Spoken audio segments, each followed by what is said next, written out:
Hello, everyone. It's Monday, the 2nd of March, and today we have another global politics lesson. Today, I'm just going to explain what we are doing, and I'm going to go through some lecture notes. Today's lesson is called Does Global Security Work? Just a little update on today. You will see on the Google Classroom a quiz appear. Um, this is the quiz. It's based on last lesson's work on treaties. I want you to complete that first, as that appears at the start of the lesson. The rest of the instructions can be found under lesson 24. And using the website, we are essentially going to complete 3 activities this week, due Friday. The first activity is based on the lesson presentation, a few little research questions around that to do. You've got some videos there to watch. The second question asks you to research NATO as a case study of collective security or collective defense. And we're using the NATO's official website. I want you to complete these research questions, which we will discuss next lesson. And lastly, in pairs, I want you to do this activity. Is NATO a guardian of the peace, or is it a bully? You will be completing this analysis sheet. I want you to work in twos. One person take this perspective, another person take this perspective. What I would like you to do is each of you has 2 articles to evaluate there. So these 2 articles suggest that NATO is a guardian of the peace. And in the box here, I just want you to note down evidence from each article to support that claim. And the same here, you've got 2 articles here suggesting the opposite. Once you're done, I want you to complete an extended response. It can just be a paragraph or two here. I want you to edit this together. So I want you to think as a pair, which perspective do you agree with the most, and try and write an answer, a balanced answer accordingly, just to sum up your view. So you actually need to discuss this as a pair and debate this before you begin. Okay. So let's just check. Yeah, the camera's rolling. So we're going to look at what collective security is now. I'm just going to run through some of these notes and just hopefully give you a bit more context on today's lesson. So remember, our unit, we are looking at the concepts of interdependence and how global interactions kind of make the world a more interdependent place. The very idea of collective security is, it relies on interdependence between states, on kind of obligations between states to help each other in times of security crisis or war. So essentially, interdependence is a really useful concept for understanding how collective security works. You could also view collective security as part of the modern kind of governance system we have in the world today. So let's move on. Interestingly, you can see an image in the back. These are actually Chinese soldiers that have been contributed to a UN peacekeeping mission. I believe this was in Africa about 4 or 5 years ago, and China has started contributing to peacekeeping missions. Something to look into more there. Okay, so what is collective security? Well, there's lots of definitions, obviously. There's one here: the practice of common defense in which a number of states pledge themselves to defend each other based on the principle of all for one and one for all. That's a kind of Robin Hood phrase there, but yeah, I mean, in theory, it's a good idea, right? The idea that if one state threatens another, the other states gang up on that state, and therefore they're kind of scared into not starting any conflicts. So, can aggression be resisted by the united action of states? A really interesting idea. And there has been times in history when that has worked, but sadly, history has also told us the opposite, because it's very hard to get states to work together, as you know. So, collective security, we said it is a form of global security governance. Just like the World Bank and the IMF were a form of world economic governance, you could argue there is a security system in the world today, a set of rules, procedures, and organizations that are there for global security governance. Collective security is one of those features of global governance. Okay, and it encourages interdependence between states. But it depends on three conditions to work. Firstly, states must be roughly equal. If states are going to kind of work together, they want to know that they're equal partners in some way. Secondly, all states must be willing to bear the cost of collective security. Um, you may have seen in the news recently, Trump has been really criticizing European members of NATO for not contributing enough money to um, the collective defense of that organization. Um, yeah, so if it's going to work, if the US is going to remain committed to collective security in NATO, then it wants to feel that everyone's pulling their weight. Thirdly, there must be an international body that has the moral authority and political capacity to take effective action. So we often see collective security today as the United Nations being the only body that really has that moral authority in the world to take collective action. But does that work? So that's collective security. There is a difference. Now, when you read your textbooks and other literature, they might not make this difference, but collective security and collective defense are two different kind of ideas. Now, collective security is a form of security arrangement or regime. Um, it's just one particular way to organize security in the world.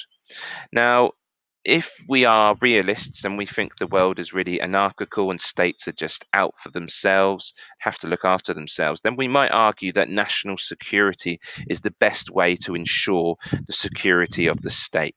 And most kind of members of governments around the world, every government has a national security policy. Deep down, all states fear that other states might turn on them.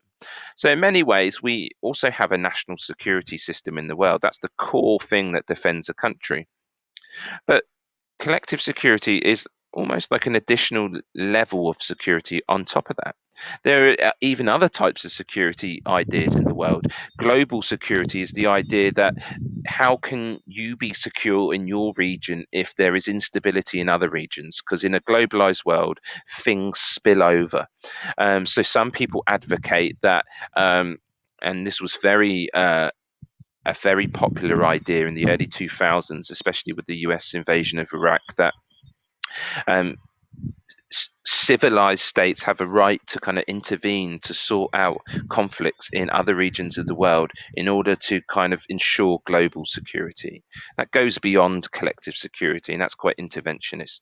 And we even had the idea of human security becoming popular, in that although we don't have wars between states anymore, the biggest conflict comes from human issues, the lack of human rights for certain groups, the lack of nutrition, economic development for humans. If human issues aren't solved out, it can lead to mass migrations across the world. I'm thinking of Syria into Europe, Syrian refugees.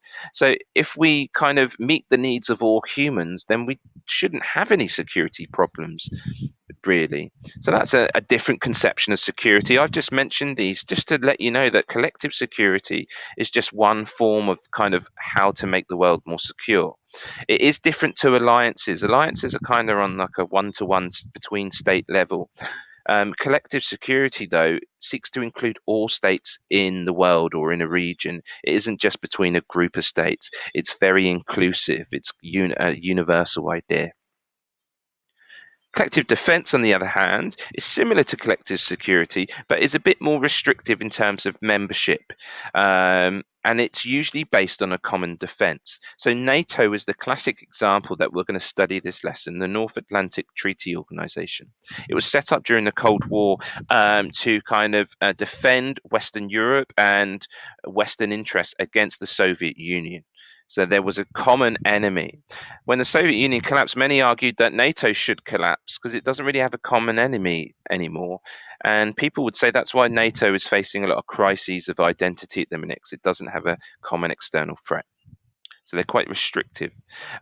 So collective security, it's about the security of all nations. It's very universal. The United Nations is the best example of that. Whereas collective defense is about defending a smaller group of members from a specific threat. That's the differences. So, how has the concept evolved? So, it's kind of mirrored the evolution of international relations theory. We've talked previously in uh, earlier lessons about how liberal ideas developed in the late 1700s.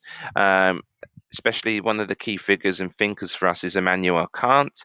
His thesis, the perpetual peace, kind of advocated a form of collective security that really defined liberal theory. The idea that states should work together in collective organizations to stop conflict has been around for centuries, and he was one of the key thinkers there. One of the first world organizations to really introduce collective security was the League of Nations. That was created after World War One in 1919. And it was really pushed by the US President Woodrow Wilson at the time. He believed that to stop such huge conflicts as World War One, we need to change the way that states act. No longer should they just think of national security, because that competition over national security is what led to World War One. So let's have a think about that. It's the idea that if one state suddenly develops a huge military because it feels insecure, it might then feel very secure.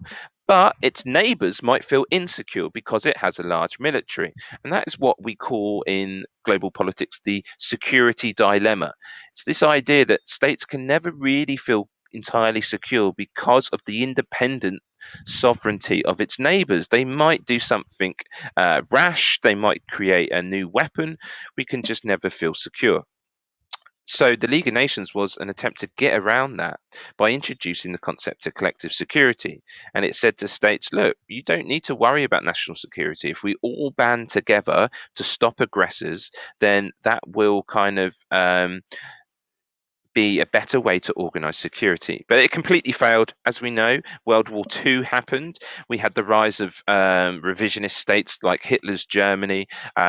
We had an ultra nationalist regime in Japan that really overturned the League of Nations and the post war settlement of World War One. So there were lots of failures why the League of Nations failed. One of the big ones was the USA wasn't in the organization. It was their idea, they didn't join. The Soviet Union wasn't in the organization. Um, so there were many countries that just weren't members of the League of Nations that were the most powerful in the world. So there was no enforcement states to really enforce it, apart from Britain, France, but they were only concerned with European kind of issues. They weren't bothered about China or Manchuria. And there was no independent enforcement mechanism. There was no League of Nations peacekeeping troops. There was no kind of universal membership. So it just didn't work. The United Nations was an attempt to solve that. That was created after World War II. And from the very beginning of its charter, Article 1, it says its main aim is to maintain international peace and security.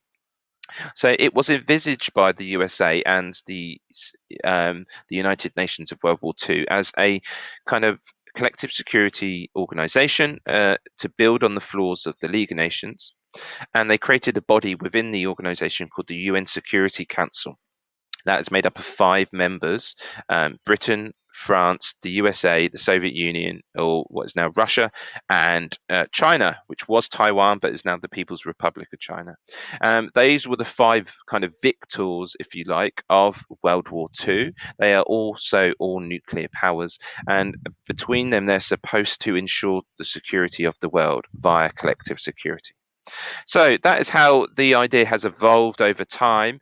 We do currently have the United Nations system for collective security, but is it working well is up for debate. So how does the UN work?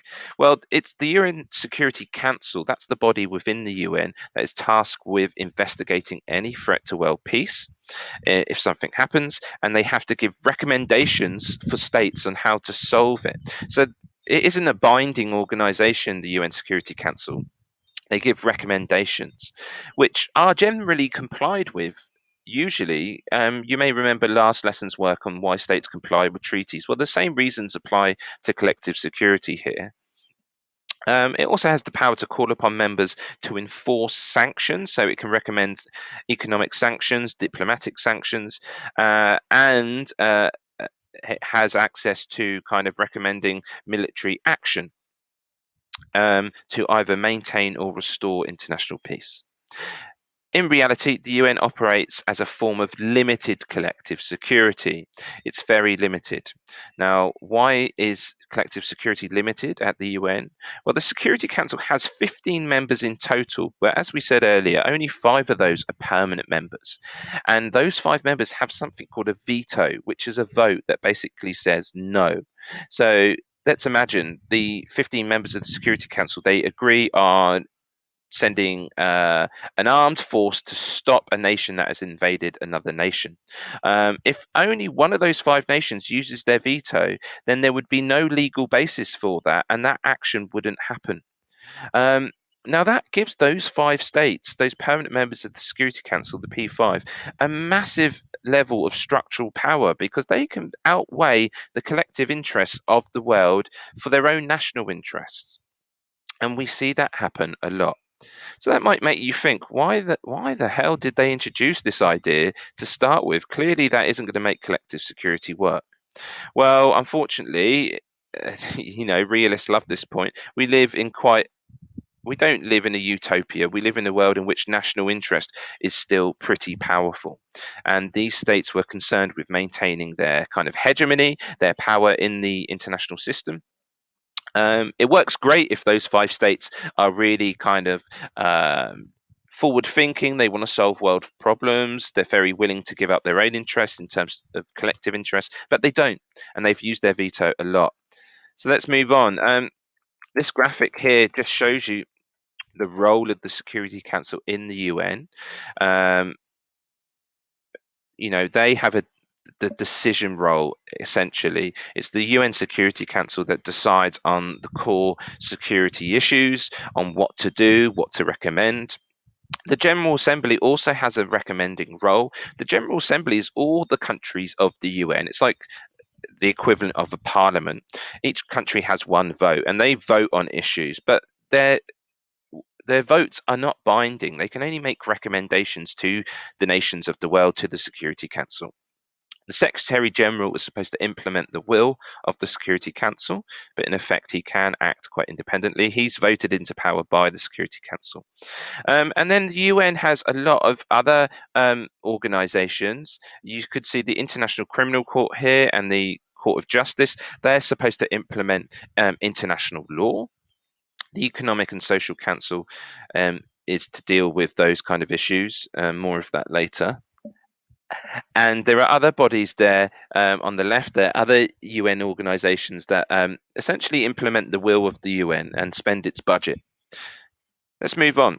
Now, this table I love because it really illustrates that what I was talking about with the vetoes.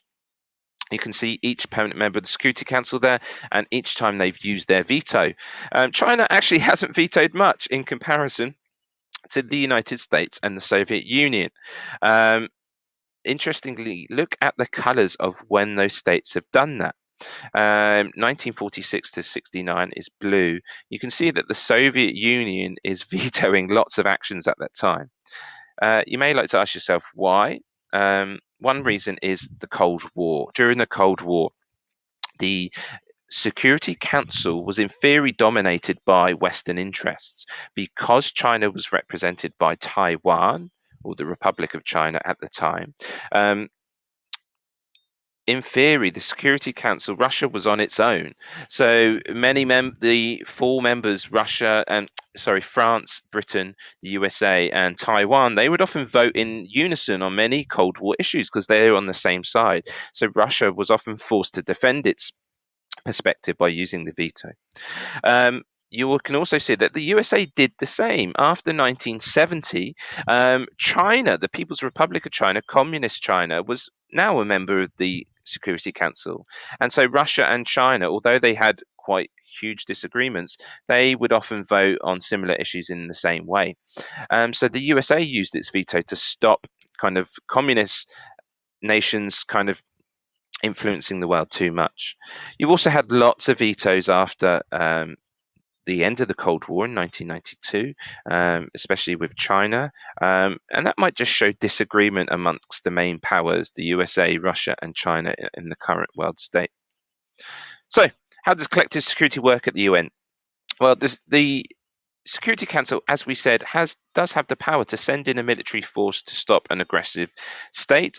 That has only happened 2 times in its history. The Korean War is when the UN Security Council all voted to send troops into Korea to stop the North Koreans who had invaded South Korea. Um, why did that force work, especially during the Cold War? Well, the Soviet Union was boycotting the Security Council at this time because of the refusal to grant the People's Republic of China a seat on the Security Council, which meant that the remaining nations were all in agreement on stopping communism, which is why a UN force was sent to Korea.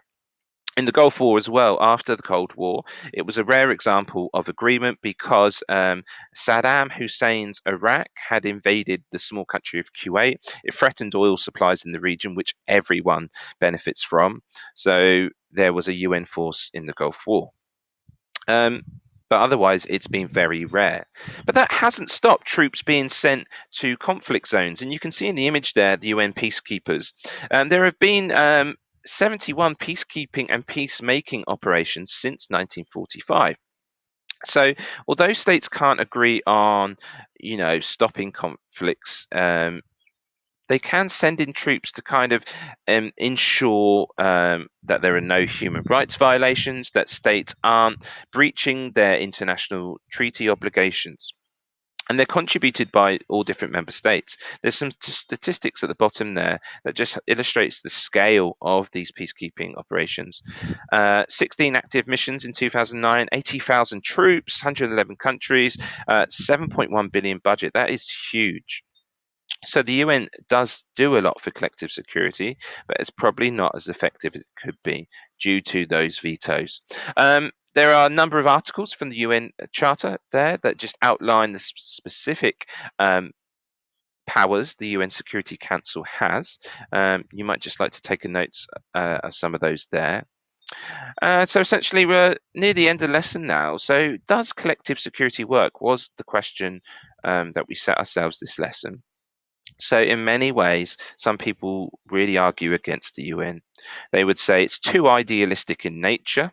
Okay, you can't have world peace when states are so divided, they would argue, and the Security Council vetoes kind of illustrate that. It's not always possible to identify an aggressor, though. Sometimes collective security is hard because we just don't know. Well, who do we kind of try and deter? Which state has been the aggressive state here? Especially in the modern world where lots of wars are kind of sub-state wars, civil wars. We might have groups of non-identified combatants.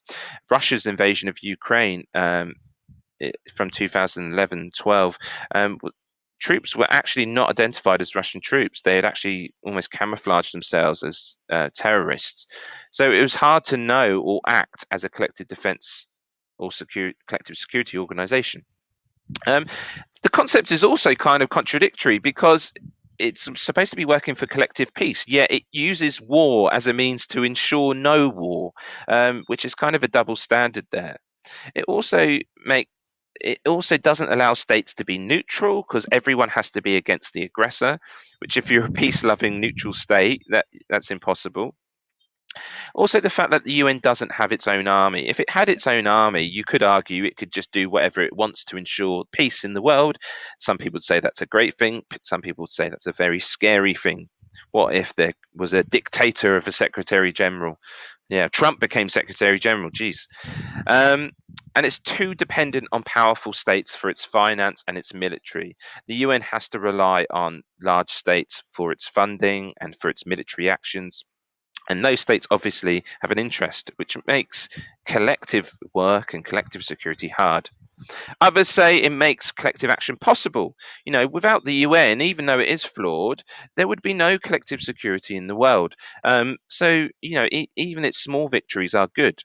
Its crisis management system, the UN has created a system of rules and procedures in terms of security threats that have helped states to identify threats earlier. And by and large, states do try and comply with Security Council resolutions. And it's created a series of new norms and values in the world. Even aggressive states that want to invade another country, they try and cloak their actions in the veneer of legality. When George Bush decided to invade Iraq in 2003, he didn't just invade.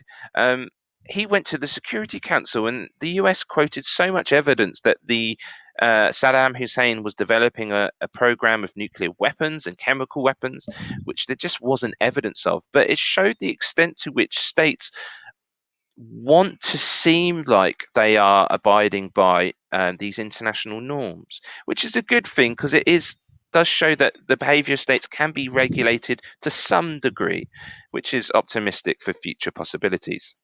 And also the fact that there hasn't been a major war since World War II, we could put that down to the collective security governance system we have. Okay, so again, every lesson we look at what perspective are you really on collective security. There's obviously many different perspectives you can take. So realists, as you can imagine, they believe that only state survival is what states should worry about. The world is anarchic. We don't have a world government, even though the UN likes to think it is. States will just do what they want at the end of the day because they have, they've got their own sovereignty. So collective security is flawed because states are always going to want to maximize their security. There are always going to be security dilemmas. So why spend all of your national wealth and military force and helping others when another state will just keep benefiting from you making yourself weaker? That's what realists would say. Liberals would say, no, we disagree. Yes, the world is anarchic and states have got their own sovereignty and act in really selfish ways, but united action can prevent aggression, and that can be in the national interest of everyone.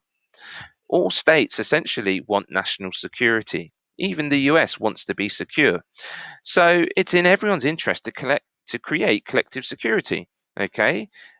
Because it can just make the world and regions of the world safer for everyone. And this can establish what we might know as zones of peace. An example of one of these might be Europe or the European Union. There's been no major war between those powers since the creation of the EU. We can create regimes of security in the world. That's what liberals would say. Our critical theorists, these are our funny cousins. Constructivists, well, they're similar to liberals. They argue that anarchy is what states make of it, and which is a really good quote that represents all of social constructivist theory. Yes, there is anarchy in the world if you believe there is. But if you believe that there can be a better world, then states can reconceptualize their own identities. Look at what the European Union did. Okay, there's obviously lots of criticisms there. Marxists believe, I love Marxists, they believe collective security doesn't work because it doesn't address the root cause of war. What is the root cause of war? The capitalist system. There is some kind of truth to this, I guess, in the way that states, if you think what are the causes of most wars, it's usually about power. And power in what sense? What gives power? It's usually economic interests. Why do states want more economic power? You could argue because the capitalist system, it embeds greed in the system. Individuals just want more power. Companies want more power. There's no sustainability in the economic system, so there's no sustainability in world politics. That's what Marxists might argue. So, does collective security work? It depends on your theoretical perspective. It does have genuine problems in practice, but it can work. And NATO is a good example of it working for a certain number of members. So consider what needs to change to make the concept better. What could the Security Council do to reform to make collective security work? That's one of the key kind of debates in world politics at the moment. So that's the lesson. Work is on the Google Classroom. Good luck today.